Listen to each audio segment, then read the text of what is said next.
Obviously got off to a bad start momentum-wise, giving up a blocked punt. Operation time was good. We need to do a better job formationally, but it was a nice job by Duke in that situation, just stemming their front and putting us in a situation where we had a short edge. So I thought Coach Goebel adjusted as the game went on and did some good things to clean that up.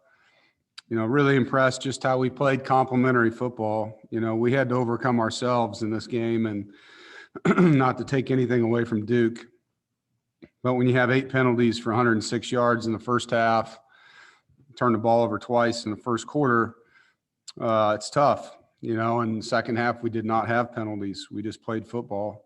And it's amazing what happens when you don't beat yourself. And those are immature things by a young football team that we got to learn from now. And I think it's great for them to be able to see the difference in the product when they're making the decisions that they're coached to make. They blocked the punt for a touchdown. We matched them. Blocked the punt for a touchdown. We had 3 turnovers. We matched them, 3 turnovers on takeaways on defense. And so our guys responded to the situations they were in. And I think that says a lot about the resiliency of this team. Can't say enough about the guys that stepped in their roles, not just in this game, but throughout the year. We've had a lot of, whether it was a targeting ejection or an injury. In this particular game, Isaac Duffy Webb performed really well, graded out 91%, had no mistakes, had 2 tackles on third down. Devin Boykin came in, had a pass breakup in the end zone. Bryson Spees continues to play multiple positions on the offensive line. Dylan McMahon played the most he's played this year on the offensive line, and those guys are battling. Are they playing perfect? No, but we talk about next man up mentality, and I think what I'm most proud of is the next man up is performing like the guy was in front of him in most cases, and that along with the team rallying around those guys and guys taking advantage of their opportunities. Sometimes you'll have a guy as a backup who may not be playing as much as he wants, and he's not going to prepare the same way. He doesn't have the same intensity in his preparation or in his practice, and we're not doing that. I told the team, I like practice right now because the ones are competing, the twos are competing, our scout team is competing, and that's allowing us to have the situations we are on game day where all of a sudden the guy's name's called, and each week it's been a different player that didn't expect to have the reps he got that was ready to play. And so that's been fun as a coach to see. Positives on offense, I think we made some really good contact catches in this game. Devin gave guys a chance, and they made the plays. We were very efficient on third down. When you combine our third and fourth downs together, we were 50%. We were 100% scoring in the red zone. And I thought we played our most physical football in the fourth quarter. I thought there was a lot of straining, a lot of competing on the O-line, tight end, running back group. We were very physical, and I like seeing that. As you know, negatives, turning the ball over 3 times is going to put you in a very difficult situation. Hard to win games doing that. So we have to do a better job with the fundamentals. 2 of the fumbles. Devin had the ball low on the sack fumble. He's got to be able to pull the ball up as a quarterback when you're in traffic and take care of it. And Bam's got to put 2 hands on the football when he's got all those guys hitting him. The 3 penalties on offense were critical penalties. All 3 of them were third down or fourth down plays that would have been first downs that we then had to redo the third down and had to punt. And so all 3 were drive stoppers. Obviously, the injury to Devin is tough for him and us. I hate that for a young man that's worked so hard, that was playing so well. The positive news is he'll have a normal, healthy recovery. It's nothing that will haunt him from an injury standpoint, but it'll probably keep him out of the regular season. But we'll see how fast he can heal. I know Bailey and Ben and Ty are excited about their opportunity, and they'll work hard with Coach Beck to be ready to help us win games. And that's what it's all about, maximizing your opportunity and the guys around you helping to the best of their ability. On defense, we held their running backs to 1.2 yards a carry, and that was a goal going into the game. We thought their 2 backs were the strength of their offense. We were really good on third down. We were 75% efficient on third down as a defense. I thought Coach Gibson did a nice job of mixing different things up. You know, we played different drop 8 coverages. We rushed 4, we rushed 5, we rushed 6. The goal line stand for the third time this season, I think this shows the resiliency and toughness and really the detail. You know, it's not just being tough. I mean, they run a bootleg and both guys are completely covered in the route, and Levi does a phenomenal job tackling the quarterback in space on a boot. But the 3 takeaways and the one in the red zone by Peyton, our first interception of the game, was a big momentum play. We only gave up 3 explosive plays, none in the pass game, which is really hard to do in college football right now. And 2 of the explosive runs were quarterback keeps that shouldn't have been there. It was poor job discipline-wise by 2 of our players on those 2 runs. You know, we had a blitz on one, and Tanner just chased the ball instead of playing technique. And the other one, CJ Hart didn't do his job. So things that are correctable. You know, obviously losing a third player and on the season and targeting is coaching. We got to do a better job. Our players got to understand the strike zone. They got to play with their eyes up. They got to understand they can't launch. They can't lead with the crowd of their helmet. It has to get fixed, and that's something that we will get fixed. It's obviously something that they're doing to protect football players. You know, I thought the defensive penalty on Peyton was immature on his part on the sideline, and that hurt us. So these are things that we got to correct. You know, our special teams were kind of mixed in this game. There's some really bad and some really good. Obviously, you can't give up a block punt for a touchdown and have 4 penalties on special teams. Those things are atrocious. But we responded. We had some good kickoff returns. We had a blocked punt for a touchdown. I thought our kickoff coverage was outstanding. I think Chris Dunn made a clutch field goal at the end of the game to make it a 2-score game. So there's some good things. There's good effort. There's got to be better execution. You know, and I just think the guys are buying into preparing. They're practicing with an edge. They're seeing the results of their effort.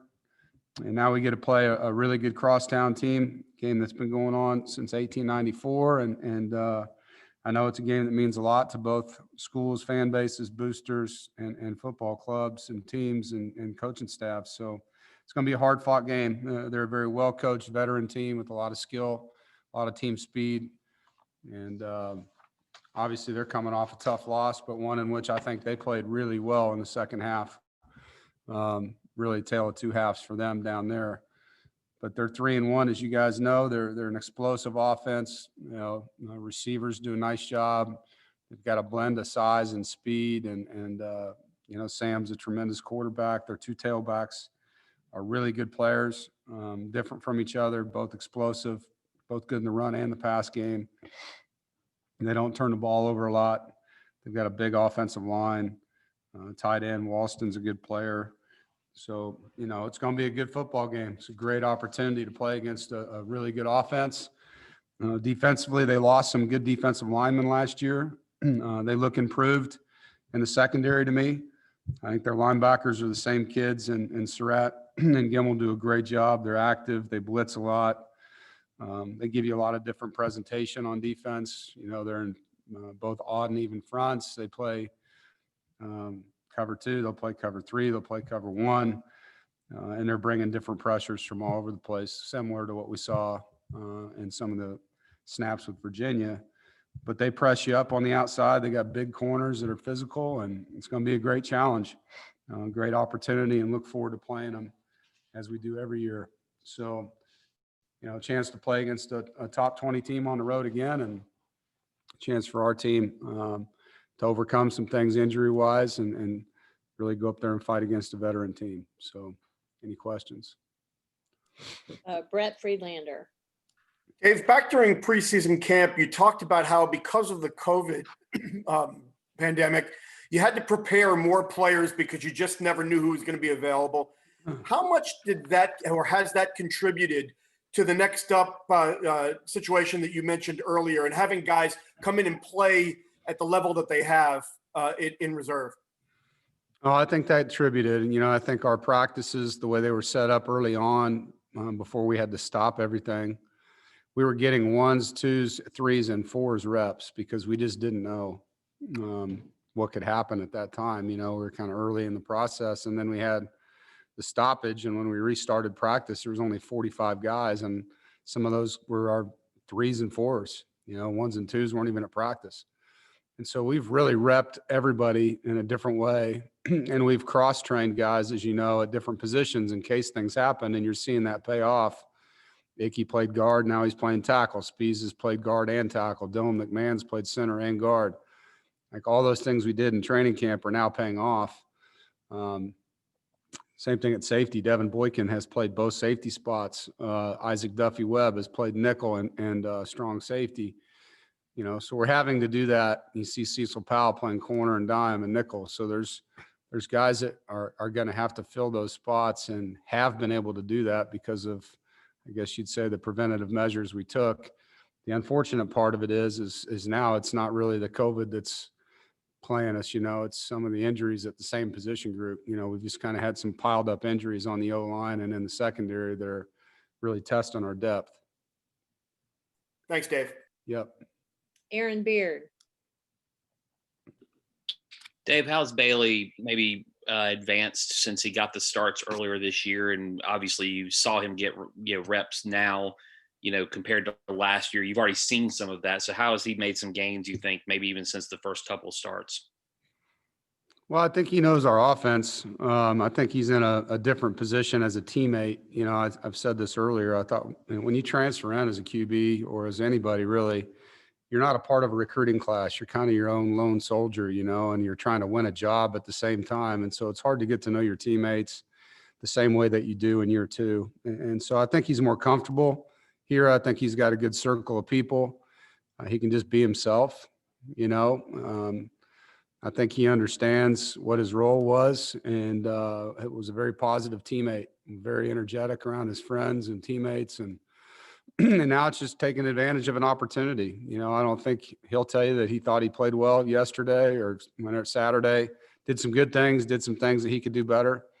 And now just pouring all that energy into it. And we got to get Ben and Ty ready too, because, they're a play away from being in the game. So, we've got to get some reps into those guys here with our offense and make sure all 3 of them are ready to play. Jonas. Coach, to kind of follow up on Aaron's question, and you kind of segue to it, saying about getting Ben and Ty ready. Obviously, Ben was a early enrollee. So what do you like about him that he was able to jump Ty and to be that? Now he's a number 2 guy. They were pretty much in the same category. Ty had an injury that kept him out for a long time that allowed Ben to get reps and just gain more knowledge and timing with the offense. So that's kind of where that went. Ben's just got more reps right now. But, the thing you like about Ben, he's very smart.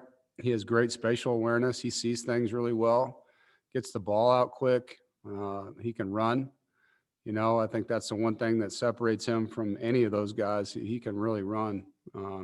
He's a good athlete. So, and was hoping we wouldn't end up in that scenario where he has to play, because you want to get the year in the weight room, I guess you would say, for a freshman quarterback. But, at this point, like I said, him and Ty have got to be ready to go out there and help us. And I know they'll put their time in. Gibby.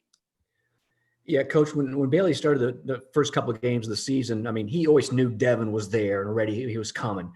Now it's not the point. It's going to be him. Can that maybe help him down the road, that maybe he lets a mistake go and doesn't dwell on it more now that he knows that he's got to be the guy?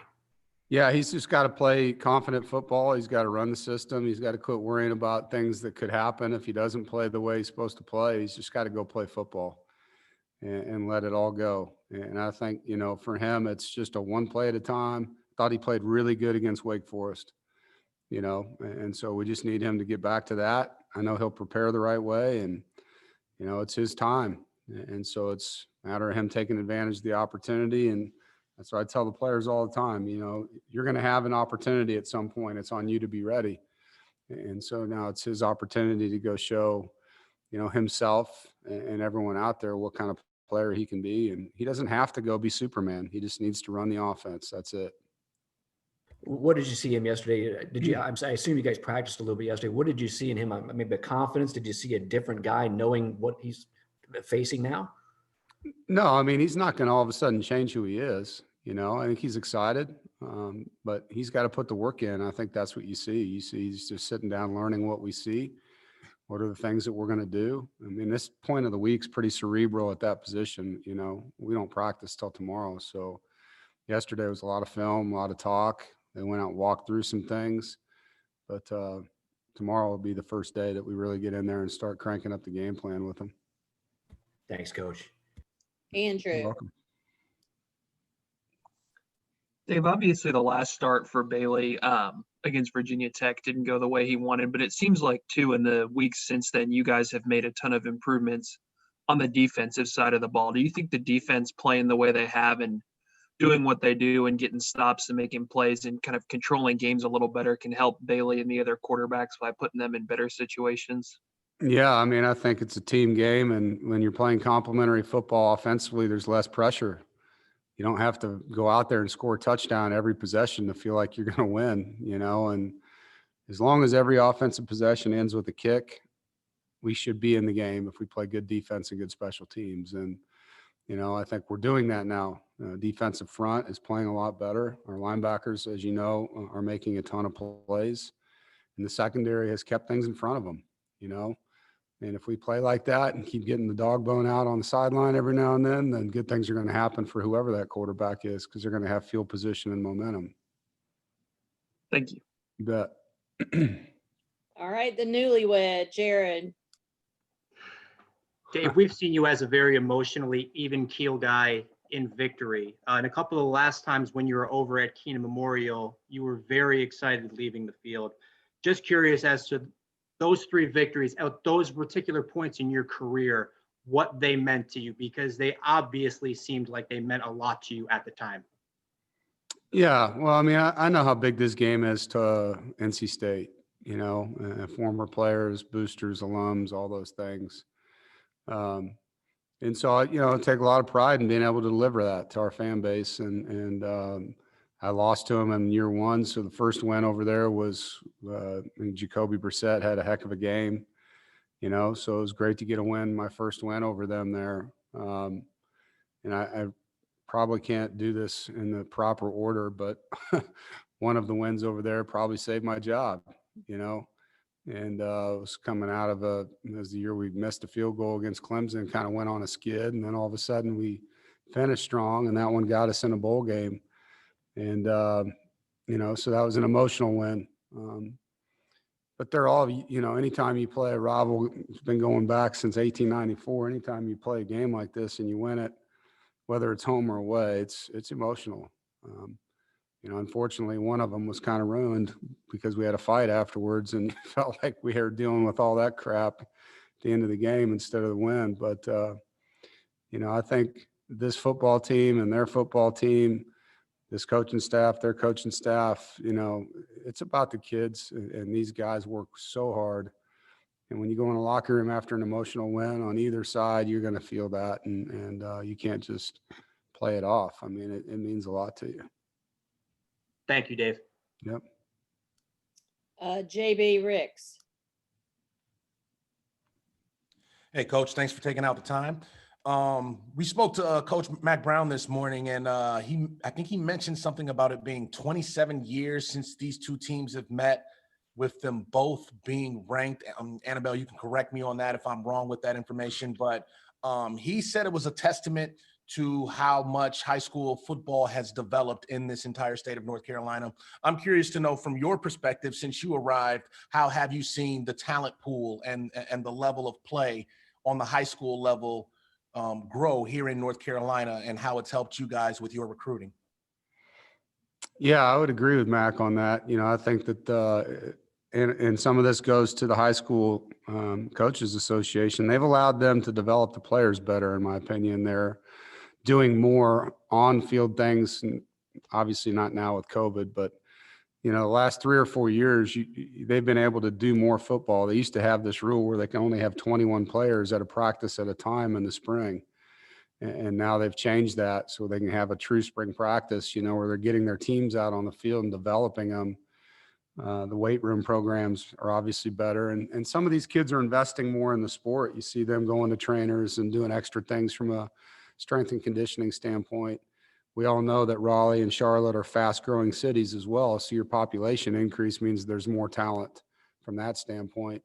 But I do think it's not only helped us, but, you know, all the teams in the state. There's a lot of good football teams in our state, not just in the ACC. And you're seeing that, I think, statewide. Thank you, Coach. You're welcome. Jonas. Coach, you kind of brought it up earlier about the takeaway bone and you guys getting interceptions in the last couple of games. Obviously, the prop gives them a little bit more energy and they want to get more takeaways. But what else is there to it that these guys are getting their hands on more interceptions and more fumbles this year as compared to last year? Well, 2 games ago, it was the line of scrimmage tipping the football twice. So tips, you know, we say tips are picks. I think CJ Clark got his hands on a ball. I can't remember who the other one was.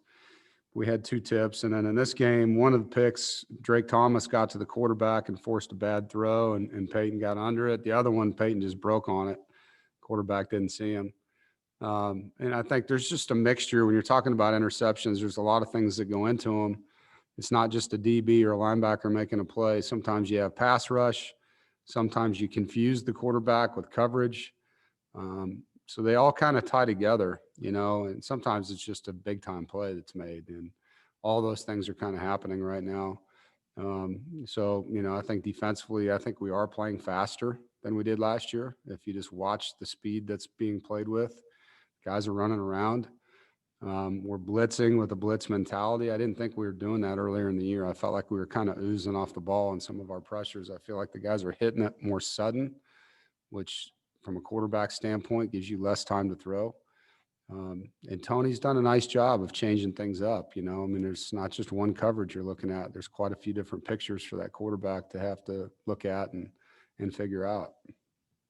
And you mentioned guys playing faster. It doesn't matter of them just thinking less and just knowing what to do, being a year older and just being able to make plays. Yeah, I think there's several things in there. I think Tony should get some of the credit. I think he simplified things for him. You know, we're not checking and doing a bunch of things at the line of scrimmage. We used to check a lot on defense. And, you know, I mean, there's a few things we have to say here and there, but I mean, we're playing ball. We're talking more about what the offense is doing and less about what we're doing.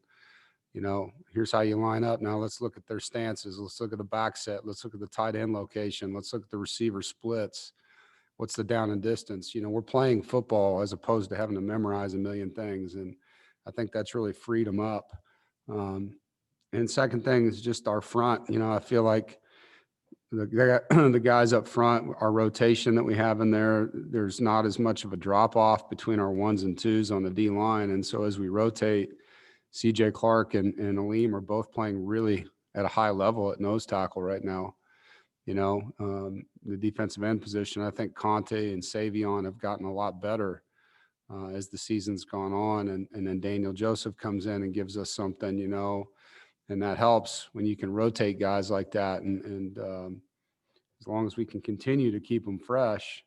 I think we had a problem at linebacker a couple of weeks ago when we couldn't rotate. Coach Gibson didn't feel as good about the rotation, and now those kids have earned playing time. You see Jalen Scott come in, maybe only takes 15 snaps off of Isaiah, but that helps Isaiah play faster. You know, Levi Jones comes in and takes a few snaps off of Drake, right? And now all of a sudden Drake can play faster, CJ Hart. So that depth is important. You know, when you're playing these tempo offenses that run 80 to 100 plays on you, you got to be able to get some fresh legs in there. Thanks, Coach. Yep. Vashti. Hi, Coach. Like JB, we were just talking to Mac Brown a little while ago, and he said that he felt like his team was overrated and that the Wolfpack were underrated. I just wanted to know your philosophy on ratings and then how you felt about him saying that you guys are underrated as a team. Yeah, you know, it's nice of him to say that. I don't really look at it like that. Every week we got to prove ourselves, whether they pick us to win or don't pick us to win, whether it's no spread or we're underdogs, we got to show up. And none of these rankings matter until the end of the season. So Doesn't matter where we're rated right now. That didn't matter last week, didn't matter the week before. It won't matter until we play our last game. And so, you know, I think his team played really bad in the first half and played really, really good in the second half, you know, and I'm sure he's saying he wants that team to be the team that plays every game. That team is a really good team for UNC, that second half team. And they've been really good all year. So he's got a very good football team. He's got a veteran football team. He's got a lot of speed on his football team. I think he's poor mouthing that group a little bit right there. I think they're a really good football team. Charlie Mickens. Good afternoon, Dave. I know sometimes Bailey Hartman likes to get outside the pocket and run sometimes. Do you worry that, do you curtail him on running now that he's the guy now? Do you worry about that? And because he could be one play away. No, I think he needs to play the offense. I think he needs to stay in the pocket when he has good protection. He took a sack the other night and had no business running out of the pocket. And he had great protection. He could have stood there for 10 minutes and he runs out and gets himself sacked. So, you know, he needs to trust the protection when it's there and give his receivers time to get open. If things break down, he needs to use his feet because he can run. But I think, you know, running to run and running when you need to run are two different things. And, you know, understanding that you have time in certain rushes and knowing your protection rules and trusting the guys are going to take care of you. Thank you. Yep. Sammy Batten. Yeah, Dave, obviously from a statistical standpoint, Peyton had a great game Saturday, but after watching the film, did you see other things in there that made that kind of a special performance outside the numbers? Well, he's just playing so hard, you know. I mean, I think his effort, he's finally back in shape. You know, I think when he had to take that 2 weeks off for the quarantining, that set him back conditioning wise. But it's more just the all around, you know, he's starting to play with his hands better. He was just running into things when the season started. He's separating from blocks and staying playable, as we call it. He's blitzing better. He's not just, again, running into things. He's trying to slither through some things, then run through some things. You know, his run fits were really good. His tackling was good other than the one screen. He missed a tackle on their one touchdown down there. But, you know, I think as he continues to get in game shape, which he's probably in really good game shape now, he's going to continue to make more and more plays. Because one thing about Peyton, man, he plays as hard as he can play every snap. And that is visible, you know, and I really respect that about him, just the effort that he plays with. And now it's just about, you know, similar to how Bradley Chubb was here. Sometimes his aggression gets the best of him, you know, and he's got to really learn how to channel that and use it every play the right way. Mark Armstrong. I'm glad you brought up Peyton Wilson. He was obviously once committed to Carolina, but they said the culture at NC State was more for him. How do you define this rivalry? Is it the relative culture of the two schools? What kind of characterizes this rivalry? You know, I don't know exactly what their culture is, so I don't want to speak on something I don't understand. I mean, I know what our culture is blue collar. You know, I've said it many times. I came to NC State because I felt like I fit in. You know, it's a bunch of people that work hard, that like to have a good time together. Very intelligent people, but very hardworking people. And, you know, the blue collar, hands in your dirt program, and that's what we're all about here. And, you know, if you look at our fan base, they support every sport. They don't just support football. And I love that about them. You can go to a wrestling match and it's sold out. You know, you can go to women's basketball and it's sold out. You come to football, it's sold out. You go to men's basketball, it's sold out. So they don't just support football, they support student athletes. And I think that makes our fans very special. And, you know, that's what we're all about here. And, you know, I think their school probably has their definitions of what they're all about. Thank you. Yep. Last question, Brett Friedlander.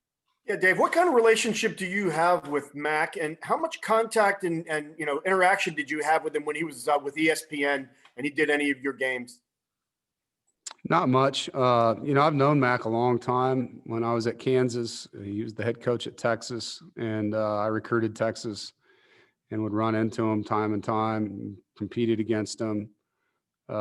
He was always, you know, a great mentor in the business to a lot of young coaches.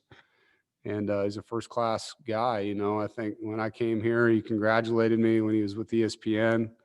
You know, now that we're on the other side of things, competing against each other, you know, we're not talking obviously the same way as we used to, but I do know that there's respect from both sides, and he's done a great job since he's come back. And obviously the last time he was there, he did a great job as well.